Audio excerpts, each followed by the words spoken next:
muchísimas gracias. Como vieron, yo vengo con el doctor Bermúdez, que todo el mundo lo conoce. A mí apenas estoy iniciando en estas coberturas después de 53 años de experiencia en el área de gastroenterología y quirúrgica. Conozco al doctor Corral, le ofrecí 5 libros, porque mi plática no va a ser tan buena. Entonces, que allí repartan los 5 libros para que aprendan un poquito más de lo que es este proceso tan nuevo y realmente muy significativo. El trasplante de microbiota fecal, que ahí comienzan los problemas, hasta los mismos médicos quieren abortarlo por oír el fecal. Sin embargo, ahí está la vida. Representa el 80% de los genes dentro del tubo digestivo, 80% de los genes, y el 20% tienen las células. Como que las células han perdido un poquito de función específica en ese contexto, y el colon ha pasado a ser el órgano más importante del organismo. En este contexto,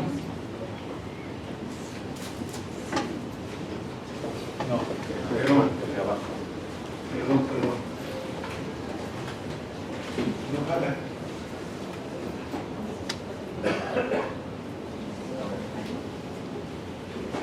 A ver si usted me los pasa para no... Bueno, ¿qué es el trasplante de microbiota intestinal? Nosotros le llamamos intestinal precisamente para quitarnos un poquito el tema del fecal, que hasta los médicos asusta. Y la verdad es que esto no deberían no entender por qué. Los pacientes lo empiezan a idolatrar y los médicos siguen asustando el término.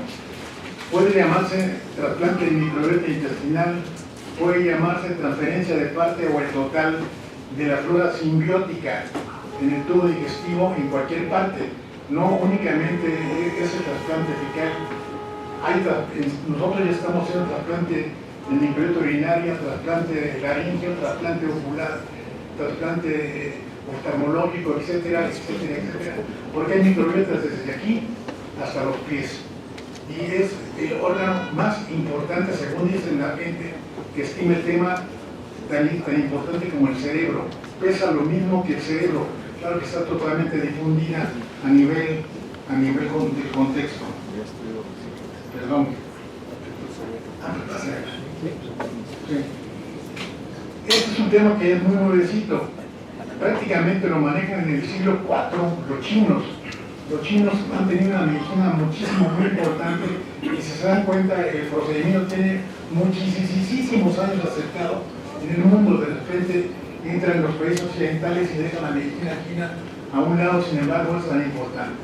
Los alemanes ya sabían que los dromedarios, si ellos en las disenterías agudas ingerían el excremento del dromedario, se les quitaba la disentería. No sabían por qué, pero obviamente es en función del microbioma. Los americanos, un cirujano de Denver, Colorado, en el 1958, hace el primer artículo de los 4 primeros casos más importantes, y de aquí a la fecha se han publicado numerosos artículos que hacen que clostridoides difíciles se pueda manejar en el 94% de éxito. 94% de éxito. Clostridoides difíciles. Ya los antibióticos han ido haciéndose a un lado en función de este contexto.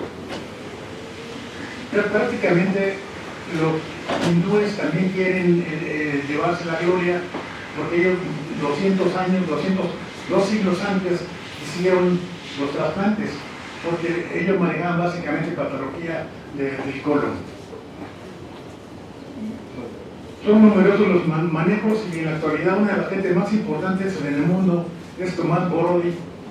Él maneja trasplantes, tiene un centro de puros trasplantes ya manejado en Australia, aun cuando ya hay otros centros en algunas otras partes del mundo.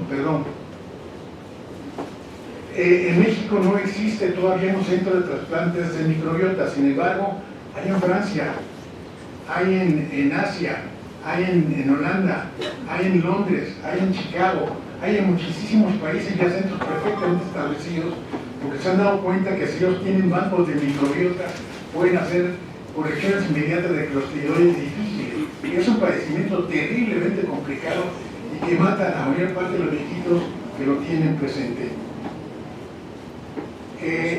La microbiota, esta es la definición que tiene: conjunto de microorganismos, bacterias, eucariotas, virus y arqueas presentes en un ambiente definido. La siguiente, por favor. En cuanto que el microbioma se refiere a los genes, ya comentábamos que los genes de cualquier ser humano lo ocupa el 80% del microbioma, 80%, que es una barbaridad. Y básicamente las orientaciones genéticas estaban señaladas hacia las células, que únicamente se ha comprobado que tienen el 20% de los genes a nivel orgánico. Lo más importante de los trasplantes de microbiota son los donadores. Nosotros tenemos una serie de listados muy específicos para que el donador sea de alta calidad, porque como son genes, pues se pueden pegar a cualquier persona. Nos procuramos que no tengan una serie de padecimientos y detectamos estos, tal y como aparecen aquí en la primera transparencia. Un montón de estudios fundamentalmente para detectar clostridioides, que es el que más le tenemos en el momento determinado, anticuerpos o perfil de inmunoglobulinas.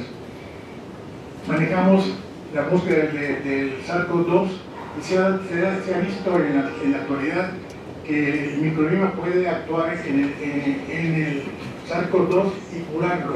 Lo que pasa es que como que le tiene un poquito de miedo, sin embargo, este virus no parte más que del microbioma. Entonces es prácticamente lo mismo en un momento determinado. La siguiente, perdónenme. En esas hacemos este tipo de estudios junto con todo lo que hemos señalado anteriormente en búsqueda de una persona realmente sana. Cuando hacemos trasplantes, algún familiar nos dice: yo no soy donador, sí, con todo respeto, pero tiene que hacerse todos estos estudios para determinar que usted está sano. De otra manera, ¿cómo lo voy a tomar como muestra de un donador altamente calificado? Básicamente hay que hacerle estudios cada 6 meses para que tengan vigencia los donadores, porque nosotros preferimos jóvenes de 30 años con todo esto negativo, y fundamentalmente que sean delgados, que sean atléticos, que hagan ejercicio, que no tomen en exceso, que no coman en exceso, etc. Pues no es fácil manejar los contextos de este tipo. Uno de los estudios más importantes que en México no se hace todavía son los metagenomas. Esto es simple y sencillamente la determinación de los genomas de los microorganismos. En la actualidad, el 60% de los microorganismos está detectado, el 40% nadie sabe dónde anden, o sea que está prácticamente en pañales. Esta es la cantidad de estudios de genoma que se han secuenciado, buscando precisamente una perfección dentro del donador y teniendo cierta orientación en cuanto a qué donador vamos a usar en tal padecimiento y acercarnos a la solución del problema. El concepto más importante es que los niños hay que cuidarlos desde que nacen. De hecho, con todo el respeto de los ginecólogos, nosotros de los obstetras no hacemos orientación necesarias. Hay que tener partos naturales, hay que tener partos en las casas, no hay que tener partos en los hospitales, con todo el respeto del hospital de la Linda, y no quisiera quitarles pincela, pero esa es la mejor metodología para tener una microbiota sana, porque el bebé nace por el canal de parto y ahí está la mejor microbiota de la mamá, y si no nace por parto natural, automáticamente no tiene contacto más que con la enfermera, el médico, el camillero, y la pregunta es si todos tienen buen microbioma. Básicamente tenemos una manera de descubrir donadores. Si alguno de nuestros donadores tienen presencia alguna de esas patologías, automáticamente hay que desecharlas. No podemos nosotros tener presentes a ningún paciente que tenga estas características, porque es igual hepatitis B a una administración trasplante. Hay que tener muchísimo cuidado de ese contexto.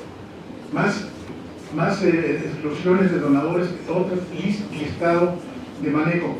Los antibióticos en la actualidad nosotros los estamos manejando muy poco. Ya hay probióticos, prebióticos, simbióticos, paraprobióticos, etcétera, etcétera, etcétera. Por lo cual es mucho mejor usar probióticos, claro, Lo importante es saber qué probiótico, simbiótico, paraprobiótico usar, que eso es lo más importante en el manejo actual, que no es tan fácil. Hay miles de probióticos en el mercado y lo recomienda todo el mundo, pero la pregunta es, ¿y este sirve a un síndrome de intestino irritable? Básicamente también, si los pacientes tienen un problema de, como aparece en la transparencia, y sobre todo fibromialgia, que es un padecimiento que corrige la microbiota, no puede ser donador. En México no hay normas para la administración de trasplante de microbiota, no existen. Nosotros usamos la norma de los Estados Unidos porque es la que orientó hacia este contexto y hemos abierto con las autoridades mexicanas para darles orientación porque es importantísimo. Hay que poner centros de microbiota en la línea, en todos lados, porque esto es importante para manejar poblaciones altas. Por ejemplo, en el Johns Hopkins lo tienen, fundamentalmente en un hospital que ve fundamentalmente niños, y lo tienen niños para manejar niños con este tipo de trastornos. En Boston, recíbense, por favor. Este concepto es muy importante para determinar qué es lo válido y qué es lo significativo en el microbioma. Lo más importante son los microorganismos, no es el ser humano. El ser humano nace mucho después que nacen los microorganismos, miles de millones de años. La pregunta es, ¿quién es más importante? Por los microorganismos, vamos a cuidarlos en función de salud personal. Dijimos que hay microbiota desde la cabeza hasta los pies. La más importante de la que existe en el intestino grueso y fundamentalmente la ubicada en el ciego. De hecho, ya la tendencia de la gente que sabe mucho del microbioma es apendicectomías, adiós, porque si quitan el apéndice o quitan la vesícula, hay muchísimos problemas del microbioma. Entonces hay que tener muchísimo cuidado con el concepto, claro. Ahí hay una discusión de línea, pero eso es lo que está presentando en la actualidad. ¿Cuáles son las funciones del microbioma? Tiene más de 40 funciones. La célula tiene 10. El microbioma tiene 42 funciones específicas perfectamente demostradas. Aquí simplemente manejamos alguna, regula el metabolismo, sistema inmune, protege la vida, otorga resistencia a las infecciones y confiere resistencia en los procesos inflamatorios, regula el balance energético, produce vitaminas, da el microbioma, ayuda a asimilar nutrientes, alimentos, sustratos y antiinflamatorio, tratando de verter el problema de la inflamación crónica que padecemos prácticamente todos si somos occidentales. Evita la muerte por enfermedades de mucosas de la piel, metaboliza carbohidratos, impide enfermedades, mantiene la barrera intestinal intacta, que esto es importantísimo, porque si la barrera se abre, automáticamente cualquier patógeno pasa por ella y eso se igual a enfermedad. Favorece las funciones endocrinas, colabora con la función neurológica a través del eje intestino-cerebro, está perfectamente vinculada con el cerebro. Y hay este eje intestino-cerebro que es regulado. La microbiota le dice al cerebro qué hacer y el cerebro automáticamente desarrolla la función específica determinada. De eso es demostrado está este concepto. Regla muy fácil porque cualquiera de nosotros la podemos hacer, aunque todos los médicos lo sabemos, pero pocos orientamos a esto. Dieta, ejercicio, manejo del estrés. El estrés es producto del microbioma. Cuando hay disbiosis intestinal, hay estrés y hay ansiedad y hay depresión, que son dos padecimientos de moda en este siglo. Ya comentábamos que hay posbióticos, paraprobióticos, psicobióticos, etcétera, etcétera, un montonal de bióticos, pero hay que saber cuál de ellos usar. Muchos tienen respuestas positivas, pero hay que saber específicamente dar un curso porque tienes de ser un probiótico, te lo doy y con eso vas a curar, eso no es cierto. Hay que conocer muy bien que es muy complejo por la cantidad de bióticos que existen en la actualidad. Nuestro grupo, incluyendo el Boleto Bermúdez, fuimos los primeros en publicar trasplantes en el Microbiota de México. Y lo hicimos hace más de 8 años en la Academia Mexicana de Cirugía. Ahí está la referencia, por si la quieren leer, o alguien nos quiere decir que voy a leer primero, pues va a ser difícil porque esto ya está perfectamente comunicado desde entonces.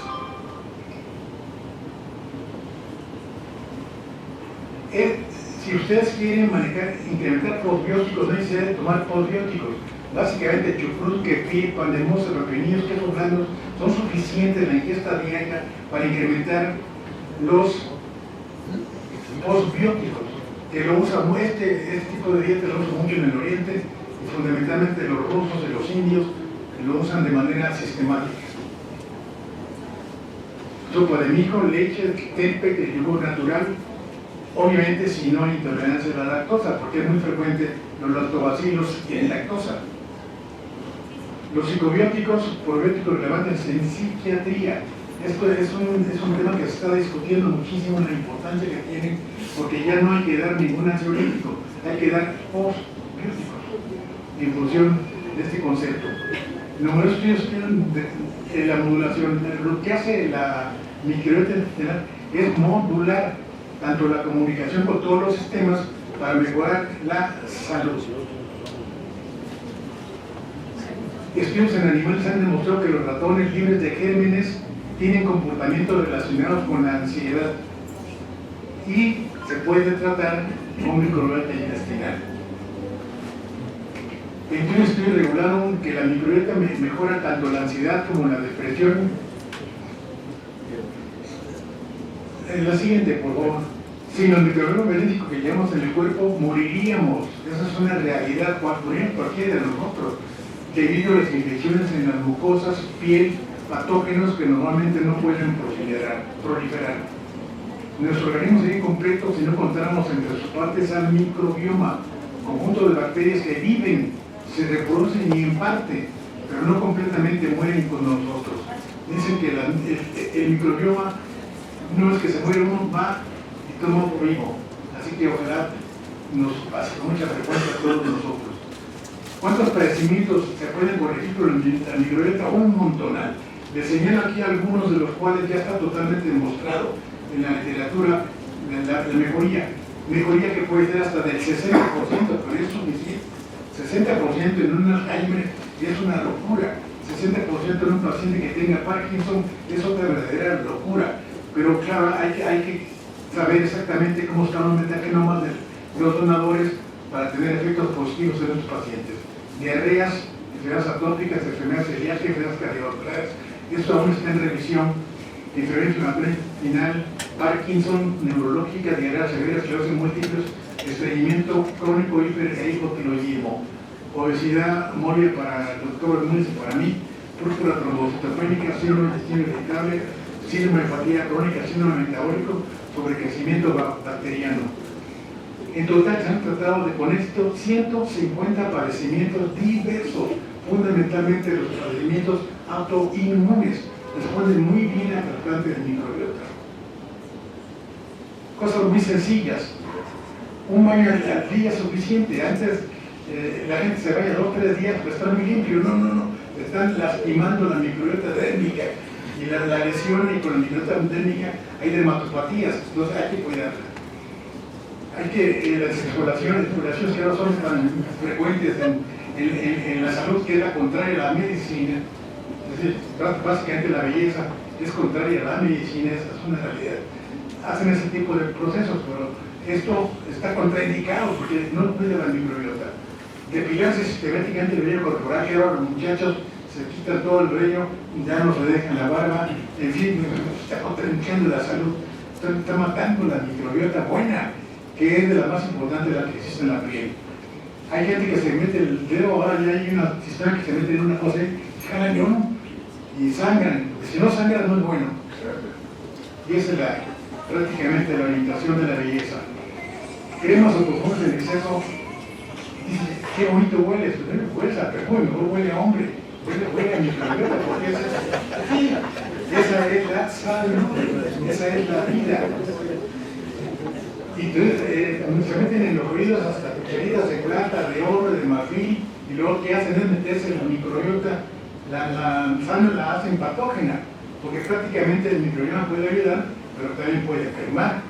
Comer grasas chile bueno es muy frecuente, que se den en los médicos. Lavado excesivo de manos, y esto es para los cirujanos, es malo para el microbioma. Hay que darse un muy buen lavado y ya, porque hay gente que se rompe, hay que sangrar, nos decían cuando estamos en la cirugía, hay que sangrar, si no, no es estéril. No, si sangras eso es en contra de la esterilidad. Recuerde que somos lo que la microbiota realmente quiere que seamos. O sea, lo que manda en nuestra vida es el microbioma, no somos nosotros. Está totalmente demostrado. Ahora, podemos conversar con la microbiota. Hay técnicas de conversación como a través de la salud. El COVID, la depresión y la ansiedad son fenómenos muy simbióticos, prácticamente unidos. Nosotros estamos tratando de hacer un protocolo precisamente de manejo de COVID, aunque ya el COVID empezó a bajar, pero de todas maneras, dice por ahí que hay historia de 95.000 millones o 95.000 presencias de virus que van a ir paulatinamente saliendo, como salió el chino, al rato vienen mexicanos y rusos, lo que sea, porque faltan muchos virus por descubrir todavía. Hay un concepto que hemos visto nosotros, seguramente ustedes poco a poco lo están viendo, se le llama enfermedad, le llamamos nosotros enfermedad de microbiota, que son entre 6 a 20 padecimientos juntos. Y la señora o el señor tienen problemas de ojos, de nariz, de alergia, intolerancia alimentaria, sensación irritable, dermatopatías, y yo no digo, ¿por qué? Porque es un microbiota, eso se llama disbiosis, que puede ser intestinal, puede ser en cualquier otro órgano. Algunos diagnósticos múltiples de los enfermedades de la microbiota, aquí piensan, podemos tener hipotiroidismo pólico, pequeña hernia hiatal, etcétera, etcétera. Hemos visto, nuestro paciente de cotidianamente hemos detectado 18 padecimientos juntos, lo cual no se cree, pero hay que echarle ojo a la presencia, porque pasa que hay tantas especialidades que no ven una parte, otra parte, y lo que hacen es llenar los medicamentos que realmente afectan al microbioma. Sugerencias alimentarias: usted no tiene que dejar celíaca, come pasta, pan y productos derivados. Si al éxito de los vendedores no te queman ingerirlos de forma racional. Si nosotros, cualquiera del ser humano, lo que nos gusta es la leche es para los viejitos, para los niños. Los adultos no debemos tomar leche, no nos funciona realmente. Básicamente la verdura que no nos gusta, pero pues ahí está parte de la solución. Frutas, alimentos, dicen que 6 almendras, nueces y arándanos de fuentes de energía, cómanlo, les van a gustar y no son tan caros. Realmente quedan muy bien. Café o té o chocolate negro son buenos, cereales ingiérenlos racionalmente, alimentos fermentados, adiós. El huevo no es malo, comer aves de producción ecológica es adecuada, etcétera, etcétera, etcétera. No olvides ingerir fibra. ¿Por qué la fibra? Porque la fibra tiene ácidos grasos de cadena corta, y los ácidos grasos de cadena corta es la vida. Si uno come ácido graso de cadena corta, no se muere tan pronto, dura mucho. Se han hecho estudios específicos de microbiota en pacientes mayores, ya andan entre 110 a 115 años las personas que comen ácidos grasos toda la vida. 2 tortillas al día son fuente de energía, 1,5 litros de agua al día hasta antes de las 6 de la tarde, porque la próstata protesta cuando toma un grano después. Cuando hacemos estudios básicamente de problemas neuropsiquiátricos, usamos esta escala de Hamilton, que es una escala muy sencilla. Ahí está la referencia para que la lean. Es muy sencilla de manejar, porque hay que hacer unas encuestas a los pacientes antes y después del trasplante, buscando básicamente desde estado ansioso hasta el comportamiento de las entrevistas, y comparan por puntos. Dice, este paciente tiene tal grado de ansiedad, y hemos visto que disminuye significativamente las tendencias a este tipo de procesos.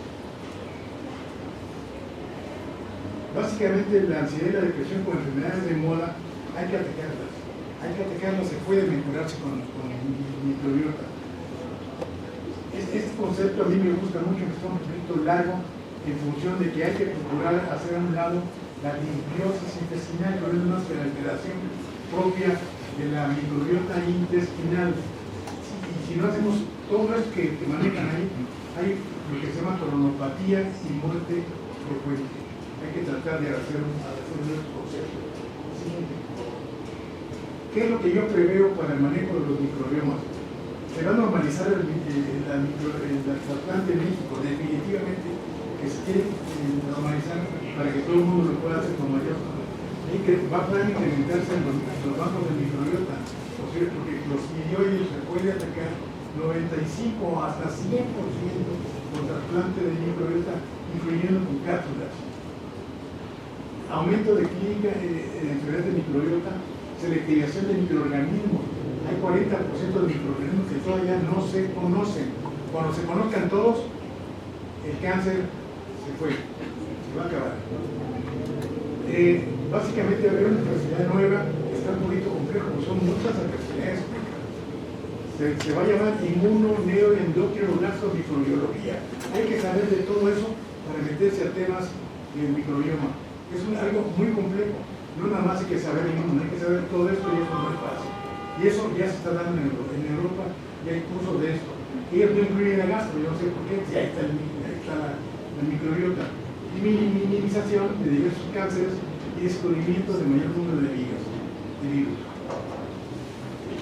Gracias.